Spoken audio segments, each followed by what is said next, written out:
We are joined by Alamogordo Tigers head football coach A.J. Cisco. Coach, how are you today? I'm good, Charles. Thanks for having me. Well, thanks for coming in. Obviously the end result wasn't what you wanted it to be last week, but it was kind of similar to some previous games this year where if a couple things go different for you guys, maybe it's a little bit of a different story, especially that score right before halftime. Yeah, we don't respond well when things start snowballing on us, and that's kind of what you deal with the young team.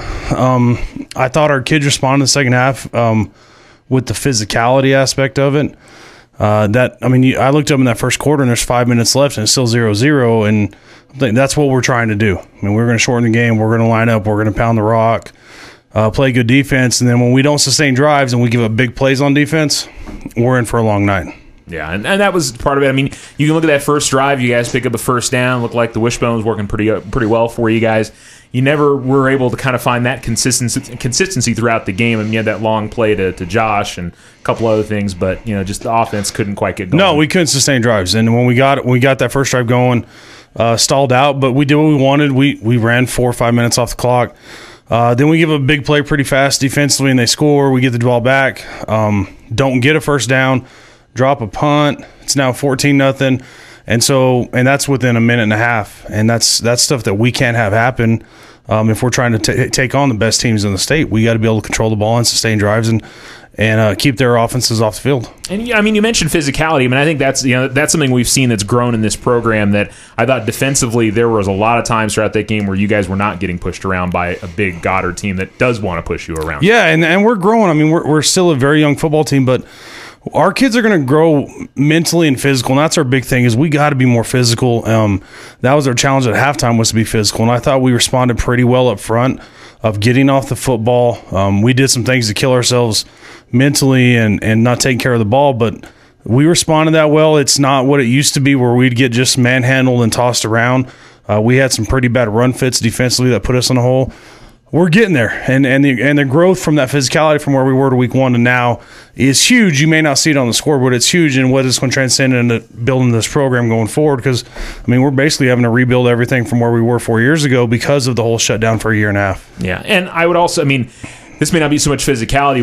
What can you guys adjust in the secondary to not give up some of those big plays like the 4th and 16 when it was a backbreaker? Yeah, we got to be able to make plays in the secondary, and they got us in kind of a mismatched situation. But it was a kid that we believe is going to be a big time football player for us the rest of this year and going forward into next year.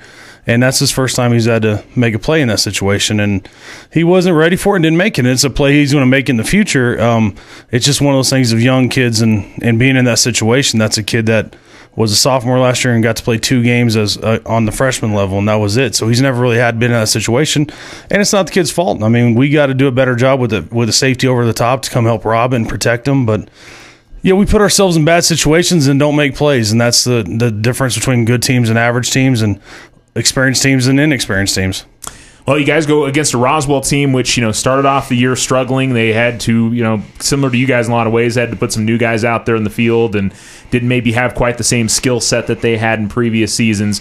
But boy, have they really turned it on here late in the season. They're really improving, aren't they? They are, and Coach Lynn does a good job with that football program. They've got a good group of kids. It's a talented program that, he struggled his first 5 or 6 years there and then really got it rolling. And their kids play hard, really hard. They're not nearly as fast as they have been. That's something that me and you have talked about, how fast they were those 2 years they won a state championship compared to everybody else. And they don't have that anymore, but they got kids that are going to play hard and get after it. They're very physical up front, which will be a test for us to go and match that physicality, and then to be sound on defense and not give up big plays. And that's what's killed us the last time we played those guys in 19 in that playoff game when it was I believe a 7 or 10 point game in the fourth quarter, and we just gave up some big plays that were backbreakers. Yeah, and this is always a tough place to go and play a football game, is the Wool Bowl. But you got a lot of guys that have been there before. You have a lot of guys that haven't been there before. That's definitely going to be a challenge. We don't have very many guys that have ever been there before. So I take that back. This is going to be a new experience. I think for a we lot have of those players. 4 guys that have ever been in that stadium on a Friday night. But it's a new experience for them, and it's going to be an experience for a lot of our kids, our sophomores next year, to go to the Bulldog Bowl next week. But it's a football game. It's under the lights, 7 o'clock. They kick it off, and games don't get played regardless. And the team that makes more plays is going to win. And we got to find a way to make plays and put ourselves in advantageous situations for us. And our kids got to be able to make those plays and respond. And I will say in the Goddard game, you did have obviously a couple mistakes there that were turnovers, but for the most part, it seemed like some of the turnover woes got cleaned up a little bit. So, I mean, you try to find some of the silver linings. That's something to build on for you guys. It is. I mean, I thought a big drive for us was when it was 4th and 1, and we come out, we jump off sides, and we're going for it in our own territory, and they end up scoring, and that makes it 21-0. And that's a drive. If we sustain it and get points on the board, it's 14-7, and things can go differently really fast. And that's like what you said. We got to be able to take care of the football, which we've done a better job of the last 2 weeks. But our biggest issue is we got to sustain drives on offense. And when we had to throw the ball last week, we either blew a blocking scheme up front, ran a wrong route, didn't make the play.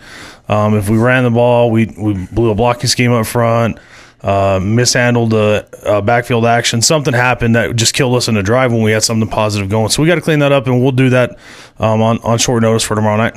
Well, and that's another thing as well is, you guys Monday found out you're playing on Thursday. It's a little bit different. Monday night. So we had to change practice schedule for the week pretty fast for the next 2 days. But Roswell's in the same boat. I talked to their coach on Monday night, and he had no idea after they practiced. And he says, well, we just went full bore for on a Monday. That's something that we would not normally do if we were playing on a Thursday. So it's not an ideal situation for anybody. That's a situation many schools across the state are facing, is the shortage of referees and having to deal with and getting games moved. And people want to get involved and help out, like get involved with officiating. It's good money.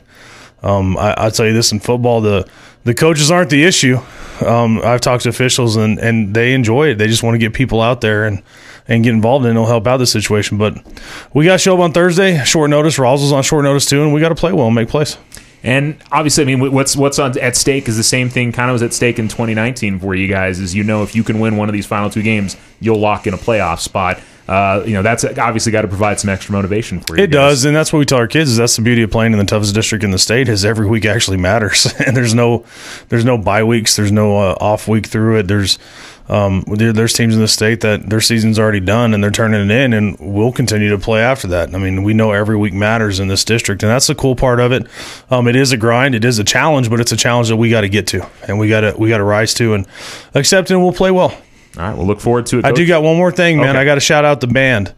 Okay, the band went to Socorro on Saturday. I think it was Saturday, and won first place in their class, and then received 4 of the 6 awards overall. Awesome. So huge shout out to Mr. Bowen, Mr. Jackson, and the pride of the Tularosa Basin. Yep, and they're coming up here in the next few weeks. They'll have their big competition. They're going to Albuquerque this week for Zia, and I think in 2 weeks they're going to the Tournament of the Men's. It's a group of kids that doesn't get a whole lot of love. And I spend a lot of time with those kids and our football players around them, and we want to give them shout-outs for doing great things, and kudos to them. And it's a program, and a lot of other programs in this school are going to keep doing the great things and growing in the future. Now, when you guys are practicing out there at 6 and 7 a.m., they're out there. They're out there. Our kids have tremendous amount of respect for those kids because they're coming up just as early in the morning as we are. Absolutely. Coach, good luck this week. Appreciate it, man. Go Tigers. All right.